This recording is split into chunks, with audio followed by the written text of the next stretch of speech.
তিন দিনেই ৫৫০ কোটি আয় করে রীতিমতো ঝড় তুলেছে আল্লু অর্জুন অভিনীত দক্ষিণী সিনেমা পুষ্পা 2। মুক্তির আগেই বিশ্বজুড়ে হইচই ফেলে দিয়েছে পুষ্পা 2। মুক্তির পর সিনেমা হলে সুনামি উঠবে তা অনুমেয় ছিল। বক্স অফিসে দেখাও গেল সেই দৃশ্যই একের পর এক রেকর্ড ভেঙে চুরমার করে নতুন দিগন্ত উন্মোচনে ছুটছে আল্লু অর্জুনের বহুল প্রতীক্ষিত সিনেমাটি। ইতিমধ্যেই মুক্তির মাত্র ৩ দিনেই বিশ্বব্যাপী আয় করে নিয়েছে ৫০০ কোটিরও বেশি। সুকুমার পরিচালিত পুষ্পা 2 দ্য রোল বক্স অফিসে দুর্দান্ত আয় দিয়েই শুরু করেছে। বিষয়টি নিয়ে বিস্তারিত থাকছে প্রতিবেদন বাকি অংশে। আর কেটিভি শোবিজ চ্যানেল থেকে আপনাদের সাথে আছি আমি মেহেদি হাসান।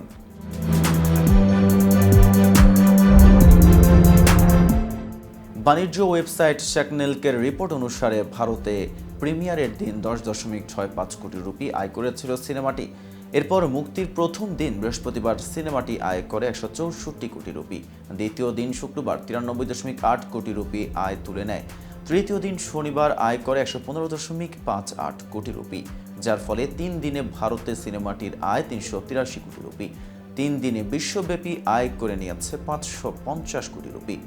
এদিকে মুক্তির পর মিশ্র প্রতিক্রিয়া পাচ্ছে সিনেমাটি। অ্যাকশন ও মাসালা সিনেমা যারা পছন্দ করেন তাদের কাছে বেশ ভালোই লেগেছে এটি। অনেকেই ভাসাচ্ছেন প্রশংসায়, তবে সমালোচকদের প্রশ্নের তীরেও বিদ্ধ হচ্ছে সিনেমাটি।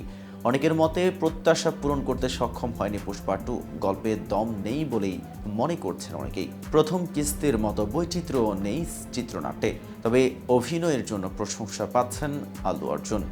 2021 সালের ব্লকবাস্টার সিনেমা পুষ্পার দ্বিতীয় কিস্তি পুষ্পা 2 প্রধান চরিত্রে রয়েছেন আল্লু অর্জুন, রশ্মিকা মান্দানা ও ফাহাদ ফাসিল। সুকুমার পরিচালিত সিনেমাটি ঘিরে ভারত জুড়ে ব্যাপক উন্মাদনা দেখা যাচ্ছে। ধারণা করা হচ্ছে পূর্বের সব রেকর্ড ভেঙে একাকার করে দেবে পুষ্পা 2। ইতিমধ্যেই 550 কোটি আয় সেই ইঙ্গিতই দিচ্ছে পুষ্পা 2। এদিকে বলিউডের 3 স্তম্ভ 3 খান, শাহরুখ, সালমান ও আমির, এই 3 খানকেই বলা হয় বলিউড নামক পর্বের 3 চূড়া। গত 3 দশকের বেশি সময় ধরে এই 3 জনই শাসন করছেন বলিউড সাম্রাজ্য।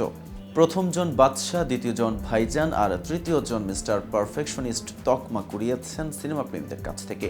বাস্তব জীবনে তাদের মধ্যকার সম্পর্ক যথেষ্ট ঘনিষ্ঠ, তবে বিভিন্ন সময়ে ভক্তদের আবদার থাকার পরও নানা কারণে একসঙ্গে রূপালী পর্দায় দেখা মেলেনি তাদের। প্রায়ই এই বিষয়টি উঠে আসে আলোচনায়। এবার ভক্তদের সেই প্রত্যাশা আরও পাকাপোক্ত করলেন আমির খান। সম্প্রতি আমির খান জানিয়েছেন তারা 3 জনই একসঙ্গে কাজ করার ব্যাপারে ঐক্যমতে পৌঁছেছে।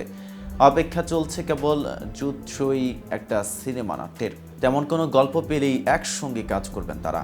রেড সি ফিল্ম ফেস্টিভ্যালে দেওয়া এক বক্তৃতায় আমির খান জানিয়েছেন 3 বলিউডের বাকি 2 মহানায়ক শাহরুখ খান ও সালমান খানের সঙ্গে কাজ করতে ইচ্ছুক তিনি। প্রায় 6 মাস আগে তাদের সঙ্গে তিনি একটি সিনেমা করার বিষয়ে আলোচনাও করেছিলেন। বিষয়টির কথা স্মরণ করে আমির বলেন, প্রায় 6 মাস আগে শাহরুখ, সালমান ও আমি বিষয়টি নিয়ে কথা বলেছি। আসলেই আমি প্রস্তাবটি দিয়েছিলাম, শাহরুখ ও সালমানকে বলেছিলাম যে আমরা 3 জন যদি একসঙ্গে একটি সিনেমা না করি তাহলে সেটা দুঃখজনক হবে। তো ভিউয়ার্স, ভিডিওটি সম্পর্কে আপনাদের কোনো মতামত থাকলে জানতে পারেন কমেন্ট বক্সে। সাথে নিয়মিত শোবিজ আপডেট পেতে কেটিভি শোবিজের সাথেই থাকুন।